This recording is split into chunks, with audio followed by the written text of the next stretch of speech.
ഇന്നലെ വിശ്വവിഖ്യാതമായ ആറ്റുകാൽ പൊങ്കാലയായിരുന്നു.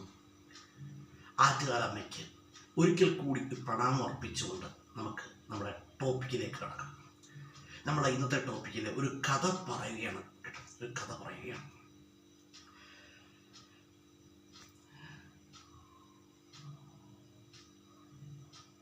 വിക്രമാദിത്യ മഹാരാജാവ്, വിക്രമാദിത്യ ചക്രവർത്തി എന്ന് കേൾക്കാത്തവരായിട്ട് ആരും തന്നെ ഇല്ല. വിക്രമാദിത്യ മഹാരാജാവ് വേതാളത്തോടൊത്ത് ഒരിക്കൽ തൻ്റെ കൊട്ടാരത്തിലിരിക്കുന്ന സമയത്ത് ഒരു ദുർമന്ത്രവാദി രാജകൊട്ടാരത്തിലേക്ക് കടന്നു വരികയാണ്. രാജകൊട്ടാരത്തിലേക്ക് കടന്നു വരുന്നു. ദുർമന്ത്രവാദിയുടെ ലക്ഷ്യം എന്ന് പറഞ്ഞാൽ ഏത് വിധേനയും വിക്രമാദിത്യ ചക്രവർത്തിയുടെ സിംഹാസനം കരസ്ഥമാക്കുക എന്നതാണ് ആരുടെ ലക്ഷ്യം, ആ ദുർമന്ത്രവാദിയുടെ ലക്ഷ്യം. അതിനായിട്ട് ദുർമന്ത്രവാദി വിക്രമാദിത്യ മഹാരാജാവിനെ ചൂത് കളിക്കുവാൻ ക്ഷണിക്കുന്നു. പകിട കളിക്കുവാനായിട്ട് ക്ഷണിക്കുന്നു. എന്നാൽ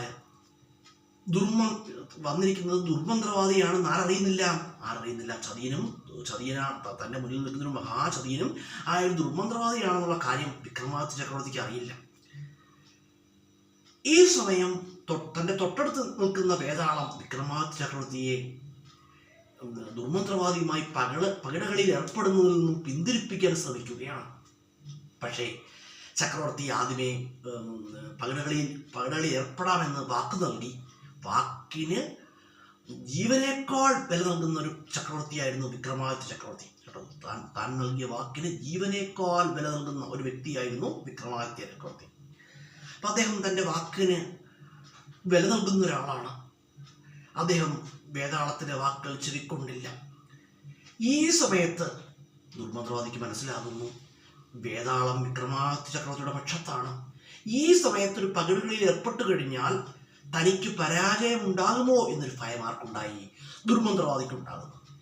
അതിന് പ്രകാരം ദുർമന്ത്രവാദി ചക്രവർത്തിയോടൊരു ആവശ്യം ഉന്നയിക്കുകയാണ്. ആവശ്യം മറ്റൊന്നുമല്ല, വേതാളത്തെ തനിക്ക് പണയവസ്തുവാക്കുക, വേതാളത്തെ പകിടകളിൽ പണയവസ്തുവായിട്ട് വെക്കുക എന്ന് ഒരാവശ്യം ദുർമന്ത്രവാദി വിക്രമാദിത്യ ചക്രവർത്തിയോട് ആവശ്യപ്പെടുകയാണ്.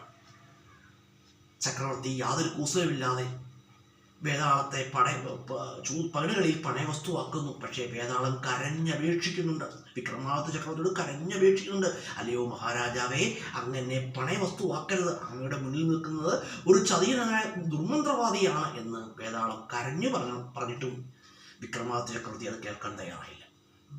അദ്ദേഹം പകിടകളിൽ ഏർപ്പെട്ടു. ദുർമന്ത്രവാദിയാണ് പകിട കളിക്കുന്നത്. അദ്ദേഹം ദുർമന്ത്രവാദി തൻ്റെ മാന്ത്രിക ശക്തികൾ കൊണ്ട് പകിട തനിക്ക് അനുകൂലമായിട്ട് ചലിപ്പിക്കുന്നു. അതിന് പ്രകാരം വിക്രമാദിത്യൻ്റെ സർവസ്വവും ആർക്ക് സ്വന്തമാകുന്നു? ആ ദുർമന്ത്രവാദിക്ക് സ്വന്തമാകുന്നു. സ്വന്തമായി അതിനുശേഷം ദുർമന്ത്രവാദിയുടെ മട്ടും ഭാവമൊക്കെ മാറുകയാണ്. അദ്ദേഹം കോപാകുലനായി തീർന്നു. അദ്ദേഹം ഉടൻ ദുർമന്ത്രവാദി കോപാകുലനാവുകയും വിക്രമാദിത്യ ചക്രവർത്തിയെ കാരാഗൃഹത്തിലടയ്ക്കുവാൻ വേതാളത്തോട് കൽപ്പിക്കുകയും ചെയ്യുകയാണ്. ഇത് കേട്ട മാത്രയിൽ വേതാളം ആകെ പരവശനായിപ്പോയി. കാരണം തൻ്റെ ഇന്നലെ വരെ തൊട്ടടുത്ത നിമിഷം വരെ തൻ്റെ യജമാനായിരുന്നു വിക്രമാദിത്യ ചക്രവർത്തി. അങ്ങനെയുള്ള വിക്രമാദിത്യ ചക്രവർത്തിയാണ് ഈ നിമിഷം ദുഷ്ടനായ മന്ത്രവാദി തന്നോട് കാരാഗൃഹത്തിലടയ്ക്കുവാൻ കൽപ്പിക്കുന്നു. പക്ഷേ വേതാളത്തിനനുസരിച്ചേ മതിയാവൂ. കാരണം ഈ നിമിഷം വേതാളം ആരുടെ അടിമയാണ്? ആ ദുർമന്ത്രവാദിയുടെ അടിമയാണ്. വിക്രമാദിത്യ ചക്രവർത്തി ദുർമന്ത്രവാദിക്ക് വേതാളം വിക്രമാദിത്യ ചക്രവർത്തിയെ കാരാഗൃഹത്തിൽ അടയ്ക്കുകയാണ്. പക്ഷേ വിക്രമാദിത്യ ചക്രവർത്തിയാണ്, അദ്ദേഹത്തിൻ്റെ കൈക്കരുത്തും മനക്കരുത്തും ഒക്കെ വളരെ വലുതാണ്.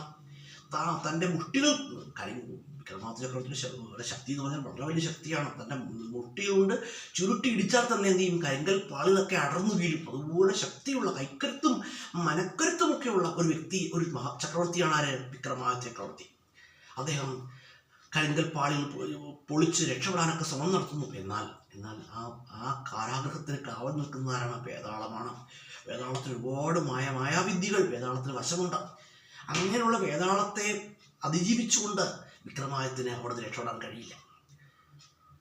ഈ സമയം വേതാളം എന്ത് ചെയ്തു? വിക്രമാദിത്യനെ ബന്ധിക്കുന്നു, വീണ്ടും കാരാഗൃഹത്തിൽ അടയ്ക്കുന്നു. ഈ സമയത്ത് വിക്രമാദിത്യ ചക്രവർത്തി വേതാളത്തോട് ചോദിക്കുന്നുണ്ട്, അല്ലയോ വേതാളമേ, ഞാൻ നീ ഇത്രയും നാൾ എൻ്റെ സേവകനായിരുന്നു, ഞാൻ പറയുന്നതൊക്കെ നീ അനുസരിച്ചിട്ടുണ്ട്, ഇപ്പോഴാണെങ്കിൽ നീ എന്നെ കഠിനമായി പീഡിപ്പിക്കുന്നുമുണ്ട്, കഠിനമായിട്ട് ഉപദ്രവിക്കുന്നുമുണ്ട് കേട്ടോ. അപ്പം അങ്ങനെയുള്ള സാഹചര്യത്തിൽ ഈ രക്ഷപ്പെടാൻ എനിക്കൊരു ഉപായം പറഞ്ഞു തരൂ എന്ന് വിക്രമാദിത്യ ചക്രവർത്തി വേതാളത്തോട് ചോദിക്കുകയാണ്. ഇത് കേട്ട മാത്രയിൽ വിക്രമാദിത്യ ചക്രവർത്തി ഈ നിമിഷം തൻ്റെ യജമാനനല്ല, ശത്രുവിന് രക്ഷാമാർഗം പറഞ്ഞു കൊടുക്കുന്നത് ശരിയുമല്ല എങ്കിൽ കൂടി വേതാളം തൻ്റെ യജമാനൻ നല്ലവനായി, ഇന്നലെ വരെയുള്ള യജമാനൻ നല്ലവനായിരുന്നു, അദ്ദേഹത്തിൻ്റെ നന്മപ്രവർത്തനങ്ങളെക്കുറിച്ചൊക്കെ ആർക്ക് നന്നായിട്ടറിയാം, വേതാളത്തിന് നന്നായിട്ടറിയാം. അതുകൊണ്ട് വേതാളം വിക്രമാദിത്യ ചക്രവർത്തിയോട് രക്ഷാമാർഗത്തെക്കുറിച്ച് പറഞ്ഞു കൊടുക്കുകയാണ്. വിക്രമാദിത്യ ചക്രവർത്തിയോട് വേതാളം രക്ഷാമാർഗത്തെക്കുറിച്ച് പറഞ്ഞു കൊടുക്കുകയാണ്.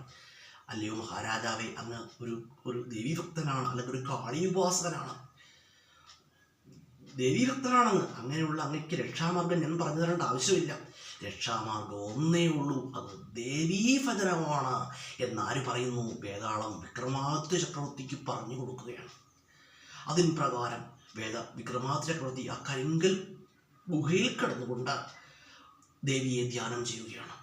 ഈ സമയത്ത് ദേവി പ്രത്യക്ഷയാകുന്നു. ദേവി ഒരു സ്ത്രീയുടെ രൂപത്തിൽ കൊട്ടാരത്തിലെത്തുന്നു. കൊട്ടാരത്തിലെത്തി ആ ദുർമന്ത്രവാദിയുമായി പകിടുകളിൽ ഏർപ്പെടുന്നു. പകിടുകളിൽ ഏർപ്പെടുമ്പോൾ ഒരു പ്രത്യേകതയുണ്ട്. വേതാളം ദുർമന്ത്രവാദിക്ക് അടിമയാണ്. ദുർമന്ത്രവാദിയെ വിജയിപ്പിക്കുവാൻ വേണ്ട എല്ലാ പ്രക്രിയകളും ആര് നടത്തിക്കൊണ്ടിരിക്കും? വേതാളം നടത്തിക്കൊണ്ടിരിക്കും. പക്ഷേ ദേവിയുടെ മായാവിദ്യകൾക്ക് മുമ്പിൽ പിടിച്ചു നിൽക്കാൻ വേതാളത്തിൻ്റെ മായാശക്തികൾക്ക് കഴിഞ്ഞില്ല.